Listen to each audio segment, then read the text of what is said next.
passage of the underlying bill. If this amendment is adopted, it would be incorporated into the bill, and the bill would be immediately voted upon. As written, Mr. Speaker, the underlying bill would not prevent potential beneficiaries of this act. Speaker, the House is not in order. Gentleman is correct. Members will please take their conversations from the floor. Gentleman may resume. Thank you, Mr. Speaker.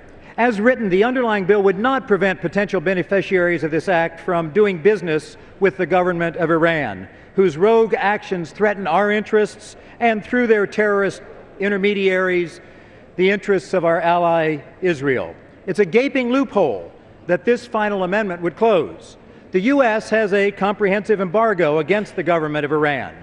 Recent events have reminded us exactly how clever the agents of the government of Iran can be in circumventing U.S. and international law in an effort to keep funds flowing to the Iranian clerical dictatorship. We saw that in the debate last week over the mining bill, Mr. Speaker, during which a link between an American company and the Iran Foreign Investment Company was discussed at length. May we have order, please? Gentleman is correct. If members would please take their conversations from the floor. Gentleman may resume. Last week, our colleague from Florida, Mr. Deutsch, offered the Republican majority an opportunity to close the loopholes in the mining bill that could benefit Iranian entities. Regrettably, that amendment was defeated on a party line vote. I come to offer the majority another chance. The bill here on the floor today would leave the door open to similar abuses. This final amendment would close any loopholes in the embargo by targeting intermediaries, those who run websites or act as broker-dealers who are seeking to provide help to unaffiliated issuers to do business around the globe.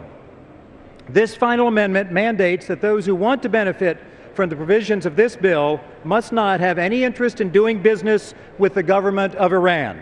Furthermore, they cannot be affiliated with any person who is doing business directly or indirectly with the government of Iran. Yes, Mr. Speaker, this is a serious amendment. Mr. Speaker,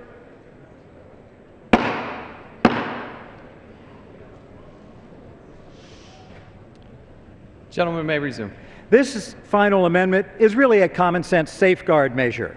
We all know that money is fungible, including securities. We all know that Iran's dictatorial regime is feeling the pinch from the sanctions the United States has already imposed.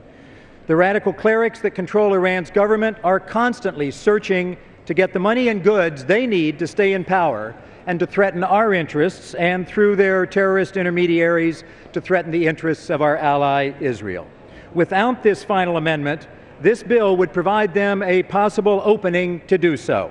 This final amendment to the bill will help slam shut the door for that option. I urge all of us to support this final amendment to the bill, and I yield back my time. Gentleman yields back. For purposes, the gentleman from North Carolina rise. I withdraw my point of order.